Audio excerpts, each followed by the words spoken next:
5 Georgia on the road versus number 1 Texas, which definitely was an interesting game to say the least, and in a number of ways, which we're about to get into right now. But my general takeaway, just in terms of what happened on the field, we'll get to the obviously the controversial pass interference call in a few moments here, but you gotta think to yourself, Georgia, exactly what I said on my episode previewing this game, which definitely recommend checking out. But the reality is that Georgia played a complete game versus Texas, and they outclassed them in a number of ways.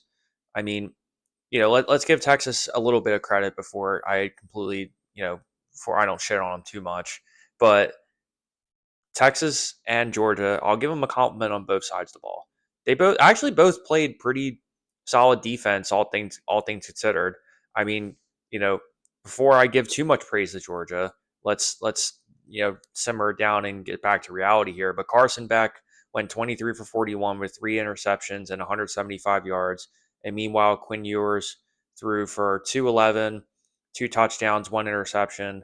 About 25 for 43, something to that effect. And I even said in my preview too, Quinn Ewers is not the guy who's going to throw for 300, 400 yards a game and be talked about in the Heisman race. He's somebody who is going to be in that situation where he is more kind of a CEO, where he knows how to find the hot reads, and he's not going to cause too many turnovers. But at the same time too, you know the pattern with Texas, I think this season, and I think one of the couple reasons why I think some people were willing to bet on Georgia, such as David Pollock, who I watch his YouTube show, college football show, that I would recommend watching. But one of the things that he mentioned on his show is that Texas has struggled with getting the offense going early in the game, and that was definitely evident going into this game. I mean, Georgia, I think, looked hungry. I think they looked motivated, and you know Kirby Smart doesn't go and win 2 championships in a row if he doesn't know how to make defensive adjustments. If he doesn't know how to attack attack offenses, and be a little more aggressive, which is one thing I think was really paramount in terms of Georgia getting the win today.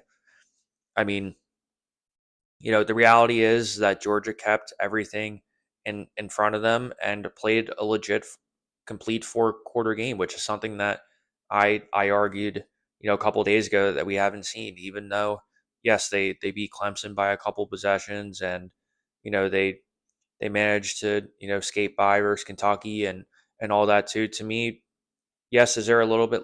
There's definitely something left to be desired when it comes to the passing game, at least.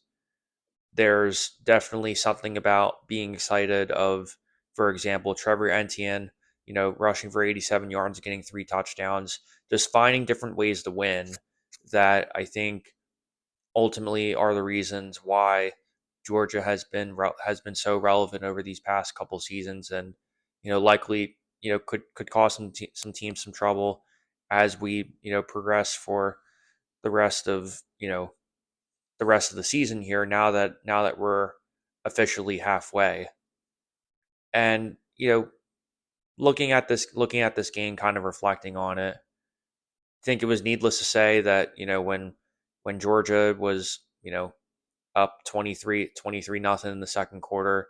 I mean, it was fair to say that Texas could simply does not get anything going on offense.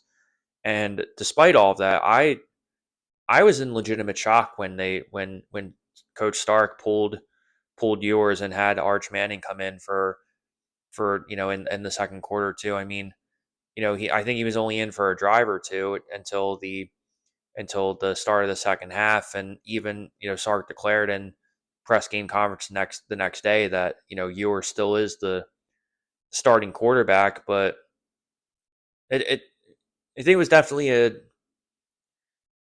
probably not a call I necessarily would have agreed with, because I think it's obviously I'm not saying that because it didn't work, but to me it just didn't really make sense why you would why you would need him in that situation. I mean, yes, I understand the argument of, Ewers looked rattled to begin play, and yes, his stats aren't lighting up the world, but he is the leader of this program. He, you know, he does conduct himself really, really well too. But at the same time, I don't know what you expect when you throw a freshman in there to the Wolves, to a Georgia defense that has played really strong. I mean, I just it's just, to me, it was a little bit of a head scratcher in terms of that move. I think in my opinion, you have to trust your quarterback in that situation. You just can't push the panic button as soon as you're down by a few possessions. I think in hindsight, I think Stark definitely regretted that. I think that's exactly why he put Ewers back that quickly, because he realized, like, hey, right now it's not going to make much of a difference putting Manning in, which is pretty much what I said to myself, because at first I thought maybe he was injured or something. So I was like, holy shit, what's going on here? But outside of that, I think one of the big takeaways that I think, to give some of the quarterbacks a little bit of credit here, is Georgia just completely bullied Texas offensive line. I mean, the Georgia Bulldogs, they sacked. We're just talking about both quarterbacks combined. They got sacked 7 times, 10 tackles for loss, and they have 9 players who recorded a tackle for loss as well, which definitely goes to show that it was definitely one of the reasons why they they struggled so quickly. And even when they were getting those quick pass plays, I mentioned this too. Those edge linebackers, it was critical of them to get those tackles on the perimeter and not let them get those yards after catch. And that was really a fundamental reason why Georgia was in a situation you know to possibly really run away with this game too. And granted, part of what would have had to happen for them to Georgia to truly run away with it is Carson Beck would have had to really kind of clean up his act a little bit, and really for him to kind of clean up his reading progressions and all of that too, because it's like the second he makes a bad read, he throws the ball. And you know he had 3 interceptions this past week. But now that we're on the interception part of it, the pass interference call, needless to say, I mean, I think we're all in agreement that obviously the the right call was eventually made, which we all understand that. And I've talked about officiating on this show multiple times, particularly with the ACC Miami Virginia Tech game, which I had a lot of people give me some hate on here. So I'd love for them to watch this video and ask me what they think about the officiating now. But the problem that you have with this now, and I really hope that this whole debacle doesn't ultimately overshadow SEC football for the rest of the season. But the problem is two things, and Kirby Smart pointed both these things out, in his press game conference. Number one, you set the precedent of essentially letting fans throwing garbage on the field, letting that dictate or possibly be a precedent for it causing partially an outcome of the game. Because what was crazy about it was, okay, yes, obviously we know it was a BS call, and obviously clearly that was the wrong call. None of us we're not sitting here saying that they got it right the first time. But it's the fact that they went through with the penalty, spotted the ball. Then once when they spotted the ball, then all the fans decided to throw stuff onto the field. And then as soon as they threw the stuff on the field and they look at the jumbotron, they're like, "Oh shit! Like what? We really screwed up here." And it's like, okay, well, we screwed up, and what should happen is you say to yourself, "Hey, this obviously shouldn't really be happening." However, you spotted the ball, and you kind of have to live with the call. That is the normal way of, playing football as far as I remember. But now all of a sudden, it's somehow the call was reversed onto the field despite the ball being set, and then we're all just supposed to go along with it and pretend like nothing happened.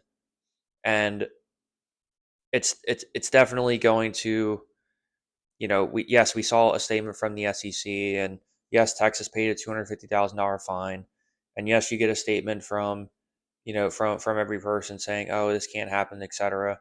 But the SEC statement completely ignored that whole part of of them setting the ball and doing all that too. So I'm just praying that, that this will somehow spark a serious conversation, not some stupid initiative, or, some, some, hot word or of discussion, but a legitimate sit down with, the top commission, with, with Jim Phillips, with Sankey, with all the big commission, Yardmerk, and, all the big commissioners, and finally sitting down saying, what, we need to address officiating in college football once and for all, having a unified standard of officiating, and, finding ways where, you're balancing. Yes, there should be a human aspect of officiating, and I'm a firm believer in that. But with how much technological advances that we've had in terms of, having extra replays, and, the rules evolving for these things not to be such an essential part of the game, it's it it it just needs to stop. I mean, when you think about this weekend, I mean, this is some of the worst officiating in college football that I've seen in, my 27 years of existence. I mean, it's just, quite frankly, it's just unacceptable. And, yes, they got the call right, and it didn't overshadow the game too much, but it's absolutely necessary to talk about that call in this program, because it's just something that cannot continue to happen. And unfortunately, it's happened multiple times this season where, people, where things are happening in these situations, and it's just really can't go on like that. So, I'm really hoping that somehow, you know, they'll take care of the officiating, and all of that. But, in terms, again, now, kind of bringing this all back in, now that I said my little spiel about the officiating. I mean, I'm definitely fascinated to see where Texas moves forward from here. I mean, they went 2 for 14 on third down, and, they really couldn't get, much of a running attack going. I mean, Windsor, who was their top rusher in this game, only had 52 yards. And, yes, they got to Matthew Golden a couple times. He got the Gunnar Helm a couple times. Jaden Blue had, 7 receptions out of the backfield too, and that's great and all. But, when you play a team who has the talent like Georgia does, I think you're going to get to a point where I think Texas is going to have to start stretching the field a little bit more. These kind of quick passes to the outside, or, you know are not going to, it's not going to be the reason why they win a national championship if they do. And I think Georgia proved that, if you can get them to start off slow, you can rattle this offensive line and win in the trenches. All of a sudden, this Texas team looks to be from, one of the best teams in the country, to, a team that you can argue that, possibly LSU, Texas A&M, and you know and Georgia could possibly reasonably all beat. And so going into this now, I think Texas has they're going to have a lot to, you know get back to the drawing board on. But hopefully Stark learned that, unless Ewers is, hurt again this season, that he probably should be the guy to lead this offense moving forward. Yes, continue to use their athletic players, but, trying to find a balance of, being aggressive a little bit quicker, using a little bit more tempo, and, really trying to catch some defenses off guard, I think would have been a really smart play, especially when you see the past games of them continuing to struggle offensively, particularly, at the beginning of the game.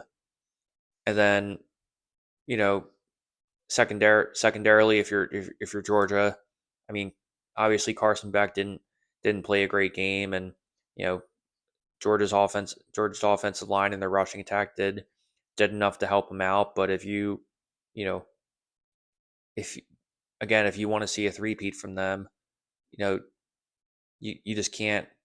You're not gonna be able to ask this Georgia team just completely shut down everybody, and then because a lot of that's a lot of turnovers for a team who's number one in the country, and just ultimately didn't really turn a lot of those points, didn't turn a lot of those takeaways into points.